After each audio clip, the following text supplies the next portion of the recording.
Welcome back to the channel. Today we will explore a very important topic for health. Why so many Americans are struggling with obesity, and why losing weight feels harder than ever. This is not just about willpower or eating less. It's about a complex web of factors in our modern world that are silently working against our bodies. And if you've ever felt like you're doing everything right but the weight just won't budge, you're not alone. This is a story shared by millions across the country. Did you know that as of 2023, over 42% of adults in the United States are classified as obese? That's nearly half of the population. And the trend keeps rising. More alarmingly, obesity in children has also reached record levels. But here's the thing. Despite more gym memberships, weight loss apps, and healthy food products than ever before, sustainable weight loss remains incredibly difficult for most people. So why is that? What are we missing? In this series, we'll uncover the hidden triggers, biological, environmental, and psychological, that make it so hard to lose weight and keep it off in today's world. And more importantly, we'll talk about how you can protect yourself with small but powerful changes in your daily life. If you find this content helpful, don't forget to hit like and subscribe to Daily Energy for more science-backed health insights. And I'd love to hear from you. Have you struggled with weight loss despite your efforts? Share your experience in the comments. The modern world versus our ancient biology. Let's start from the beginning. Our bodies are incredibly efficient at storing energy, an evolutionary survival tool that helped our ancestors live through times of scarcity. But today, in a world of constant food availability and minimal physical demand, that same biology works against us. Think about it. Your body is designed to hold onto fat as protection. It doesn't recognize the difference between a famine and a diet. So when you cut calories, it thinks something's wrong and slows down your metabolism to conserve energy. That's why losing weight, especially after the first few pounds, gets harder, not easier. This is known as adaptive thermogenesis, and it's one of the key reasons diets often fail long-term. Obesity isn't just about food. It's tempting to reduce obesity to a simple equation, calories in versus calories out, but modern science shows it's far more complex. Obesity is considered a multifactorial disease, meaning it's influenced by a range of factors including genetics. Some people are naturally predisposed to gain weight more easily. Environment. Access to healthy food, walkable neighborhoods, and even air quality play a role. Sleep and stress. Chronic sleep deprivation and elevated cortisol levels contribute significantly to fat storage. Endocrine disruptors. Chemicals in plastic containers, personal care products, and even food packaging can interfere with your metabolism. And let's not forget socioeconomic factors. Healthy food often costs more. Lower-income neighborhoods are more likely to be food deserts, with limited access to fresh produce or quality protein sources. This leads to a reliance on processed, high-calorie, low-nutrient foods, the kind that promote fat storage and hormonal imbalance. The normalization of overeating. Here's something most people don't realize. Portion sizes have increased dramatically over the last few decades. The average restaurant meal today is more than 4 times larger than in the 1950s. Add to that the culture of snacking, constant eating, and emotional food triggers, and you've got a perfect storm. Think about your last trip to the movies. Jumbo popcorn, extra butter, a large soda. All of it designed to be consumed passively while your attention is elsewhere. Or the trend of treating yourself with sugary drinks and desserts after a stressful day. Over time, these habits become automatic and very hard to reverse. The shame and silence around weight. One of the most damaging aspects of obesity in America is the stigma that surrounds it. People with obesity often face discrimination, judgment, and even reduced quality of medical care. The result? They're less likely to seek help and more likely to internalize shame. And when shame becomes part of the equation, self-care often takes a back seat. It's important to understand, obesity is not a moral failure. It's a medical condition with physical, emotional, and social dimensions. And overcoming it requires more than just trying harder. It requires support, education, and systemic change. What the data really says, let's look at a few key facts that highlight the seriousness of the issue. The US spends over $173 billion per year on healthcare costs related to obesity.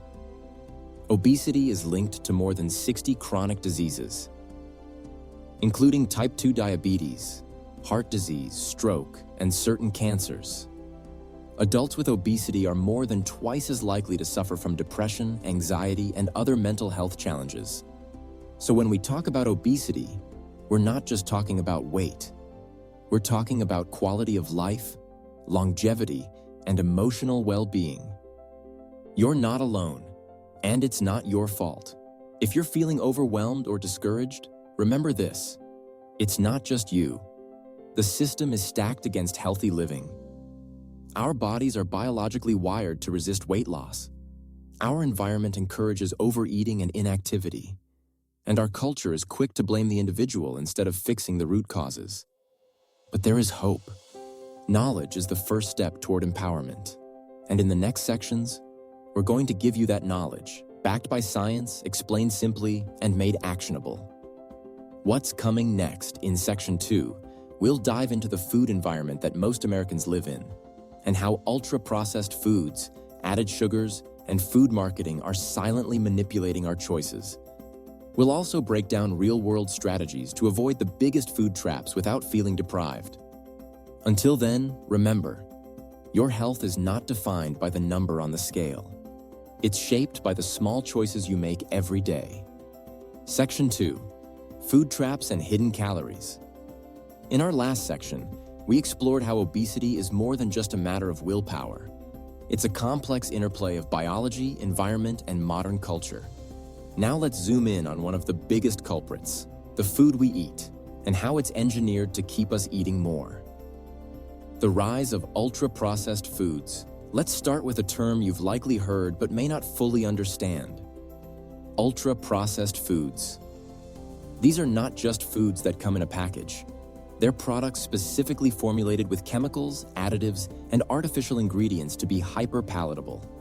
That means they hit just the right balance of sugar, salt, fat, and texture to light up your brain's reward system, similar to addictive drugs. We're talking about chips, fast food, burgers, sweetened cereals, soda, microwave meals, energy bars that sound healthy but are really just candy in disguise.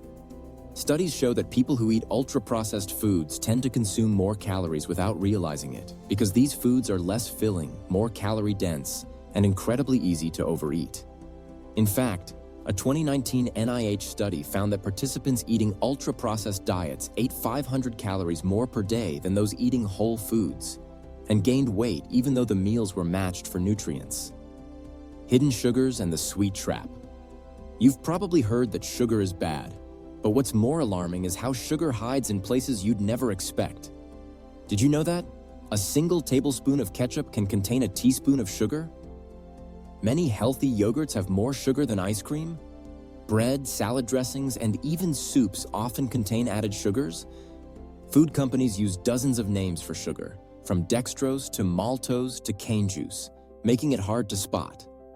Why? Because sugar makes food taste better, encourages overconsumption, and extends shelf life. But here's the biological catch. When you eat sugar, your body releases dopamine, the feel-good chemical. This creates a feedback loop where your brain starts craving more, even when you're not hungry. Over time, frequent sugar spikes lead to insulin resistance, one of the core drivers of belly fat, fatigue, and metabolic syndrome. The myth of low-fat and diet foods. In the 1980s and 90s, America went through a low-fat craze. Butter, eggs, and red meat were demonized.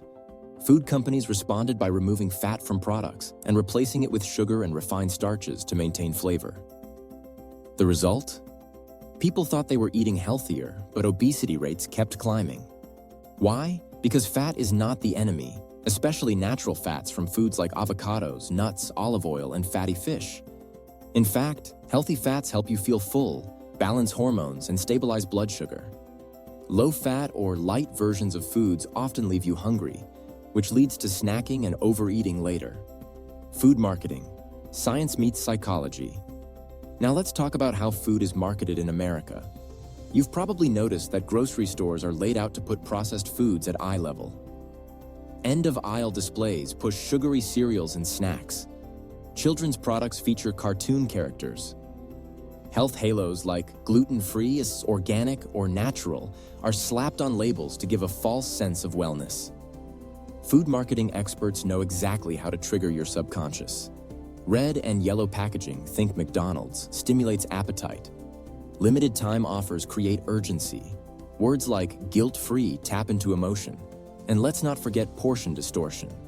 Over the last few years, serving sizes in restaurants and even at home have ballooned. A standard bagel used to be 3 inches wide. Today, it's 6 inches and double the calories. Emotional eating and the comfort food loop. Many people don't eat just because they're hungry. They eat because they're stressed, sad, bored, or anxious. This is called emotional eating, and it's incredibly common. The problem? Comfort foods are usually high in sugar, fat, and salt, which activate the brain's reward center and offer temporary relief. But over time, this creates a pattern where food becomes a coping mechanism, not just nourishment. If this sounds familiar, you're not alone. Emotional eating doesn't mean you're weak. It means your brain is trying to soothe discomfort the only way it knows how, with quick pleasure. What you can do today, practical tips. Now that we've uncovered the traps, let's talk about how to protect yourself. Shop the perimeter of the grocery store. That's where you'll find whole foods like fruits, vegetables, meats, and dairy. Read labels carefully. Avoid products with added sugars, especially those ending in OS. Cook at home more often. Even simple meals give you control over ingredients and portions. Practice mindful eating. Slow down, eat without screens, and check in with your hunger cues. Replace snacks with real food. Swap granola bars for nuts, sugary drinks for water or herbal tea. And perhaps most importantly, don't aim for perfection. Aim for awareness. Small, consistent changes will beat extreme diets every time. In the next section, we'll talk about how your hormones, not just your habits, may be sabotaging your weight loss goals. From insulin resistance to cortisol overload, understanding how your internal chemistry works will give you the power to make smarter, more compassionate decisions about your health. Section 3. The hormonal hijack. So far, we've seen how modern food environments and ultra-processed products are stacked against us.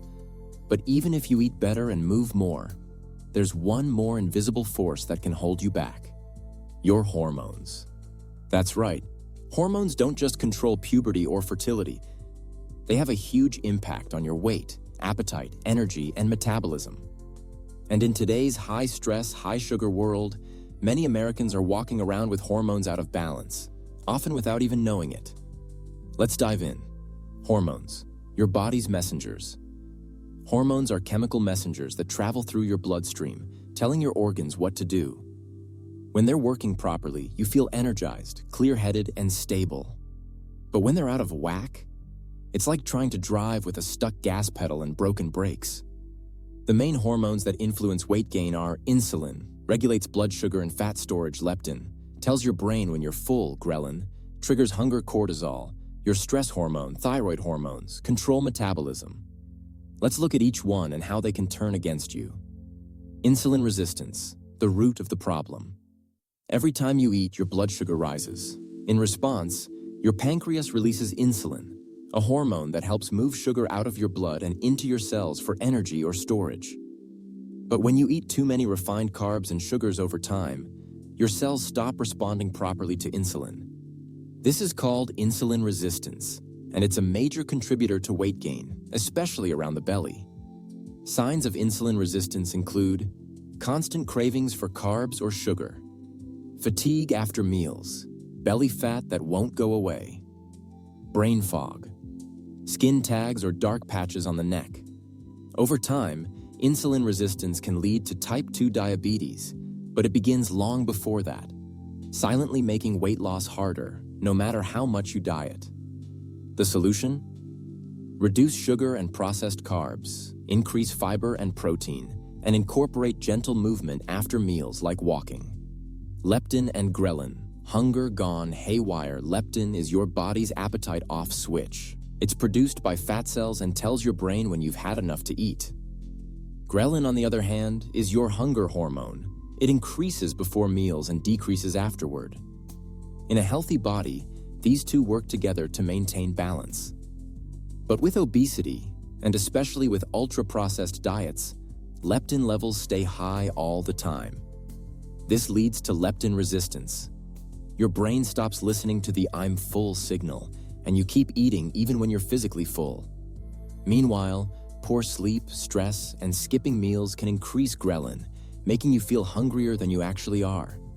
If you often feel like you're always hungry or never satisfied after meals, it's not in your head, it's in your hormones. Cortisol, the stress-fat connection. Cortisol is your body's stress hormone, and it's meant to help you survive emergencies. But in modern life, where stress is chronic, work, bills, screens, noise, deadlines, cortisol often stays elevated for long periods. When cortisol is high, your body holds on to fat, especially in the belly. Your blood sugar stays elevated. Your cravings for sugar and salty foods increase. Your sleep suffers, which worsens hunger hormones. This is one reason why chronic stress is a hidden driver of obesity. You could be eating okay, but if you're not sleeping well or managing stress, your hormones may keep your body in fat storage mode. What helps? Deep breathing, nature walks, journaling, or simply unplugging from screens at night can lower cortisol and give your body a chance to reset. Thyroid function and metabolism. Your thyroid gland is a small organ in your neck that produces hormones regulating your metabolism. When it's sluggish, hypothyroidism, your body burns calories more slowly and weight gain becomes almost inevitable, even on a low-calorie diet. Symptoms include fatigue, cold sensitivity, depression, hair thinning, constipation, unexplained weight gain. If this sounds like you, it's worth asking your doctor for a full thyroid panel, not just TSH. A missed thyroid imbalance can leave you frustrated and stuck. Hormonal disruptors in the environment. Here's a scary truth. Many everyday chemicals can mimic or interfere with hormones in your body. These are called endocrine disruptors, and they're found in plastic containers and water bottles, BPA, phthalates, non-stick cookware, PFOAs, personal care products, parabens, synthetic fragrances, canned foods, lining chemicals. These substances can interfere with metabolism, increase fat storage, and promote insulin and leptin resistance. They're especially harmful to kids and developing bodies. How to protect yourself? Use glass or stainless steel instead of plastic. Avoid heating food in plastic containers. Choose fragrance-free or natural personal care products. Read ingredient labels, even on household items. Putting it all together. So, what does all this mean for you? If you've been blaming yourself for not losing weight, despite your best efforts, it may be time to look deeper than diet. Hormones could be sabotaging your success without you even knowing it. But the good news is, hormones are responsive to lifestyle changes. Simple shifts like prioritizing sleep, managing stress, balancing meals with protein and fiber, reducing sugar and processed food, moving your body gently and consistently can make a profound difference. Not overnight, but steadily and surely. In Section 4, we'll turn our attention to how movement, or the lack of it, affects our weight. But we're not just talking about exercise. We'll explore how a sedentary lifestyle is built into our society, and how to overcome it without needing to work out like an athlete. You'll learn how simple, consistent movement can reprogram your metabolism, and why NEAT, non-exercise activity thermogenesis, might be your secret weapon. Section 4. Movement myths and sedentary culture. We've already seen how food choices and hormones can stack the deck against weight loss. But there's another layer that's quietly compounding the problem: our modern relationship with movement. Here's the thing. Weight loss isn't just about burning calories at the gym. In fact, many people are active for an hour a day but still sit for 10 or more, and that imbalance has serious consequences. The problem isn't just lack of exercise. It's the overall sedentary lifestyle that's been built into how we live. Let's explore how this culture of sitting, scrolling, and commuting affects our health. and how we can fight back in simple, sustainable ways. The gym myth and overemphasis on exercise. Many Americans believe that weight loss requires intense workouts, hours on a treadmill, CrossFit sessions, boot camps. And while structured exercise has benefits, research shows it's only responsible for about 10 to 15% of total daily calorie burn. The real game changer? Your non-exercise activity. Thermogenesis, or NEAT. NEAT includes all the movement you do outside of exercise: walking to your car, cleaning the kitchen, fidgeting gardening, taking the stairs. People with high NEAT levels can burn hundreds of extra calories a day without ever stepping foot in a gym. In fact, studies have found that NEAT plays a major role in resisting weight gain, especially in people who maintain a healthy weight long term. The sedentary trap. How modern life keeps us still. Let's take a typical day in modern America. Drive to work. Sit at a desk for 8+ hours. Drive home. Watch TV or scroll for 2 to 4 hours. Sleep. That's 14+ hours of sitting. And it's not just bad for weight, it's bad for everything. Blood sugar, heart health, mental health, and even longevity. Research shows that sitting for long stretches slows down your metabolism, decreases insulin sensitivity, and encourages fat storage, even if you're working out daily.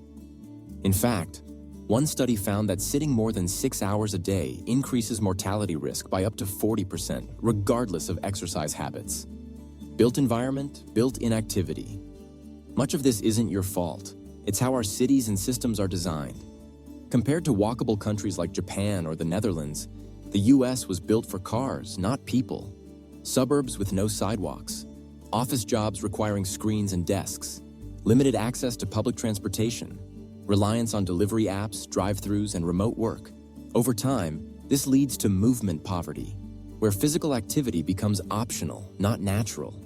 And when movement isn't built into your day, it's incredibly hard to meet the CDC recommended 150 minutes of moderate activity per week. All or nothing. Thinking around exercise. Here's another trap. The belief that if you can't do a full workout, it's not worth doing anything.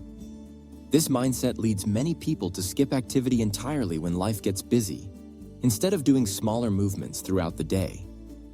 But your body doesn't need perfection. It needs consistency. Research shows that breaking movement into small snacks, like 3 to 5 minutes every hour, can improve blood sugar, reduce inflammation, and boost fat metabolism. Even 2-minute walks after meals help lower insulin spikes. So if you think you're too busy to exercise, you might just need to rethink what movement looks like. Realistic ways to add more movement into your day. Here are simple, science-backed strategies to increase daily movement without overhauling your schedule. Stand or stretch every 30 to 60 minutes while working. Set a timer or use a standing desk. Walk while you talk. Take phone calls on the move or pace during Zoom meetings. Turn chores into cardio. Vacuum with purpose. Carry groceries. Clean with energy. Take the stairs instead of the elevator whenever possible. Use active transport. Walk or bike for short errands when safe. Dance, play, fidget, it all counts. Movement doesn't have to be formal. Remember, the goal isn't to burn calories, it's to keep your body in motion throughout the day. That keeps your metabolism active, your hormones balanced, and your energy high. Movement as medicine. Beyond the scale. Exercise and movement offer benefits far beyond weight loss. Improved insulin sensitivity, better sleep quality, reduced anxiety and depression, increased cognitive performance, stronger bones and muscles, improved immune function. So even if the scale doesn't change overnight, your body is getting stronger and more resilient, and that matters more in the long run. What to avoid when it comes to activity and weight loss? Beware of overtraining. Pushing too hard can raise cortisol and stall fat loss. Sedentary recovery, working out hard, then being inactive the rest of the day. Chronic cardio, excessive running or cycling without strength training can lead to muscle loss and metabolic slowdown. Balance is key. Aim for a mix of walking, light resistance training, and gentle stretching or yoga. Consistency over intensity. In our final section, we'll bring everything together. food, hormones, and movement. But most importantly, we'll focus on how to build habits that last, the kind that don't rely on motivation or willpower, but on simple systems and self-respect. Because weight loss shouldn't be about punishment. It should be about creating a life where your body feels safe, supported, and strong. Section 5. Sustainable weight, sustainable change. We've journeyed through the food traps, hormone imbalances, and sedentary patterns that have made obesity a silent epidemic in America. But here's the truth that often gets overlooked. Real, lasting weight loss isn't about restriction or willpower. It's about sustainable change. In this final section, we'll explore how to transition from quick fixes to daily habits, from chasing a number on the scale to building a lifestyle that supports health, energy, and self-respect for the long haul. Why diets fail and what actually works. Research is clear. Most diets fail after 6 months. People regain the weight, and sometimes even more. Not because they're lazy, but because most diets are based on short-term deprivation rather than long-term transformation. Restrictive diets cause loss of lean muscle, which slows metabolism, cravings and binge rebound, psychological stress and food guilt, disconnection from natural hunger and fullness cues. The key to success? Shifting from a diet mentality to a lifestyle mindset. That means building routines, not relying on motivation. Eating in a way you can sustain, not endure. Focusing on energy, sleep, digestion, not just pounds lost.